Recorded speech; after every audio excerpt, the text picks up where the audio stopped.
एक राजकुमार था, बड़ा अच्छा आदमी था। तो वो अपने सैनिकों को लेकर के जंगल में शिकार करने के लिए गया। जो राजकुमार था उसका घोड़ा थोड़ा तेज था, इसलिए वो जो बाकी सैनिक थे वो तो जंगल में पीछे छूट गए और वो बहुत गहरे अंदर चला गया। तभी वो देखता है कि उसे प्यास लगी है, थकान हो रही है, साथ में उनके जो साथी है वो सब पीछे छूट गए। तो उसे चिंता होने लगी कि अब क्या करें। तो तभी देवयोग से वो क्या देखता है कि सामने एक सुंदर सा सरोवर, झरना बह रहा है। तो उसे लगा कि वाह, पानी की व्यवस्था होगी, यहाँ अपन पानी पियेंगे। तभी देखता है कि उस सरोवर के पास एक छोटा सा सुंदर बगीचा जिसमें तरह तरह के फूल खिले हुए।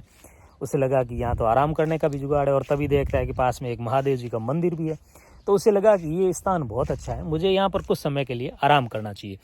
तो जो राजकुमार है वो जैसे ही पानी पीने के लिए जा रहा था कि अचानक देखता उस बगीचे में एक सुंदर सी लड़की थी। वो फूल तोड़ रही थी, कुछ गुनगुना रही थी, गाना गा रही थी। तो उसे देखते ही राजकुमार मोहित हो गया। उसे लगा कि वाह, इतनी सुंदर लड़की है, मुझे इससे विवाह जरूर करना चाहिए। तो वो भगवान महादेव जी के मंदिर में जाता है और भगवान से प्रार्थना करता है कि हे भगवान, मेरी यदि आप इस लड़की से शादी करवा दो, विवाह करवा दो, तो बदले में मैं आपको अपना सर चढ़ा दूंगा, शीश जो है वो प्रसाद के रूप में चढ़ा दूंगा। खैर वो सब बातें वो करके भगवान के साथ अपनी जो अरदास करके वो बाहर आया। उसने सोचा कि चलो लड़की से बात करते हैं। लेकिन तभी वो देखता है कि लड़की वहाँ मिलती नहीं है, लड़की तो कहीं चली गई। तो वो काफ़ी उदास होता है। फिर धीरे धीरे अपने राज्य में जाता है, पर उसका मन ही नहीं लगता है। दूसरे दिन वो फिर से वापस उसी जगह पे आता है, ये सोच के कि शायद जो लड़की है वो मिल जाए। और देवयोग से उसे वह लड़की उसी समय उस बगीचे में फूल तोड़ती हुई दिख गई। वो बड़ा खुश हुआ, भगवान को धन्यवाद दिया और गया लड़की के पास और लड़की से कहा कि मैं आपसे शादी करना चाहता हूँ, मैं राजकुमार हूँ, मैं आपसे विवाह करना चाहता हूँ। तो लड़की बड़ी शालीनता से उसने जवाब दिया कि देखिए, आप यदि मेरे से विवाह करना चाहते हैं तो आपको मेरे माता पिता से बात करनी चाहिए। तो ठीक है, मेरे से मिलवाओ, आपके माता पिता कहाँ हैं? तो कहती है कि ठीक है, मेरे पीछे पीछे आओ।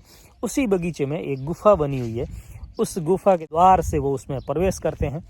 और कुछ समय अंधेरे में चलने के, कुछ मिनट आधा घंटा अंधेरे में चलने के बाद वो एक नई ही दुनिया में प्रवेश कर जाते हैं। राजकुमार आश्चर्यचकित कि ये तो एक नई दुनिया, पूरा नया ही वहाँ पर सिस्टम था। चारों ओर हरियाली हरियाली थी। वो जो राजकुमार है, वो जिस लड़की के साथ जा रहा था ना, वो लड़की वास्तव में एक राजकुमारी थी। तो जैसे ही अपने महल में प्रवेश करती है तो राजकुमार उसके साथ जाता है। फिर बात जो है वो अपने उनके माता पिता यानी राजा और रानी के पास पहुंचती है। राजा रानी उसे बुलाते हैं, पूरी जानकारी लेते हैं। उन्हें लगता है कि ठीक ही तो है भाई, राजकुमार घर बैठे बैठे को राजकुमार मिल गया है और अच्छे राजा का बेटा है, कोई समस्या नहीं है। तो उसने कहा ठीक है, यदि आपके माँ बाप तैयार है तो हम अपनी बच्ची की शादी आपसे करने के लिए तैयार है। राजकुमार बड़ा खुश होता है। दूसरे दिन वो अपने घर जाता है, माता पिता से बात करता है।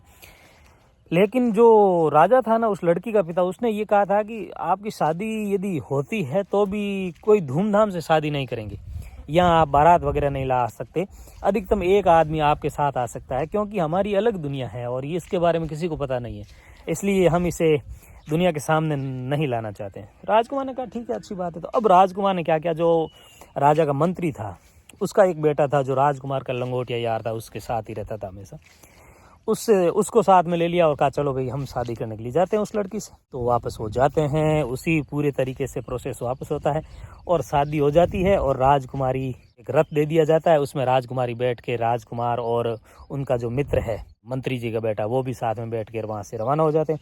अब वो गुफा से बाहर निकल के जैसे ही उस महादेव जी के मंदिर के सामने से गुजरते हैं तो अचानक राजकुमार को अपना वादा याद आ जाता है। उसे लगता है कि अरे, मैंने तो भगवान से ये प्रार्थना की थी कि यदि मेरी इच्छा आप पूर्ण कर दो तो मैं अपना सर चढ़ा दूंगा। तो राजकुमार ने अपनी पत्नी यानी उस राजकुमारी से और अपने मित्र से कहा कि तुम जरा यहाँ रुको, मैं 5 मिनट के लिए भगवान के दर्शन करके वापस आता हूँ। तो वहाँ रथ खड़ा हो गया। रथ में दोनों बैठे थे, मंत्री का बेटा और राजकुमारी। अब 5 मिनट हो गए, 10 मिनट हो गए, 15 मिनट हो गए, आधा घंटा हो गया, लेकिन राजकुमार वापस नहीं आया।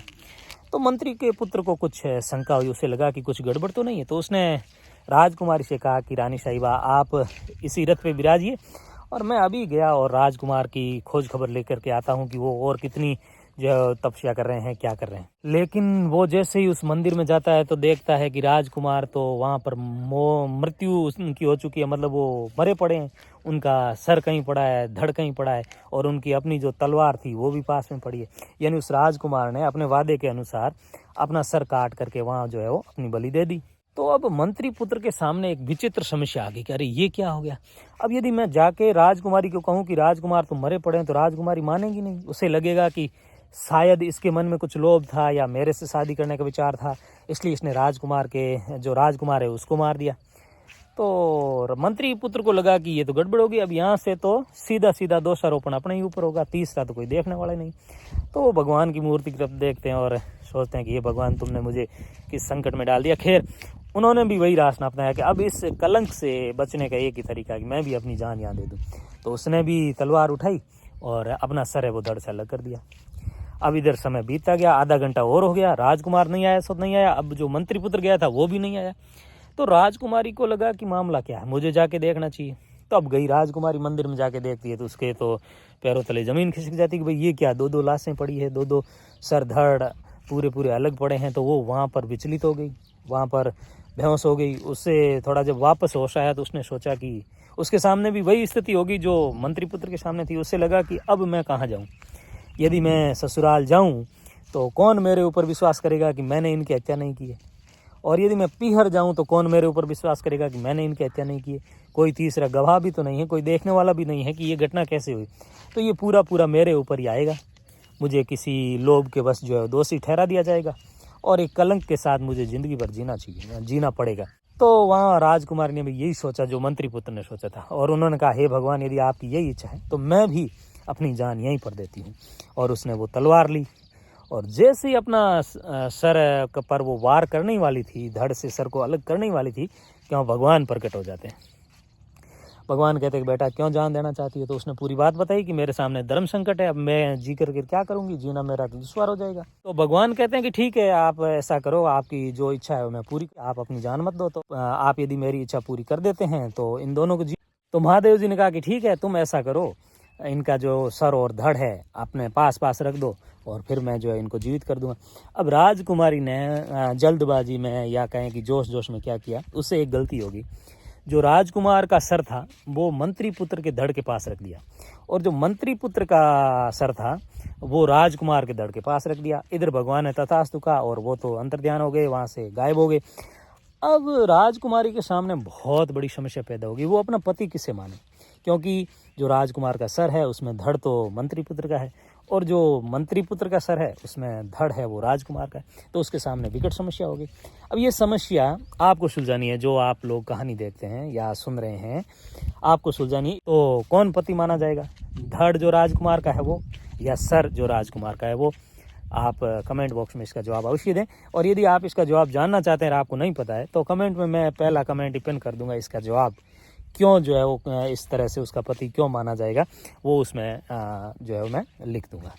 इसी तरह की और शानदार और नीति पर कहानियाँ सुनने के लिए आप हमसे जुड़िए और इस चैनल को सब्सक्राइब कीजिए। धन्यवाद, नमस्कार।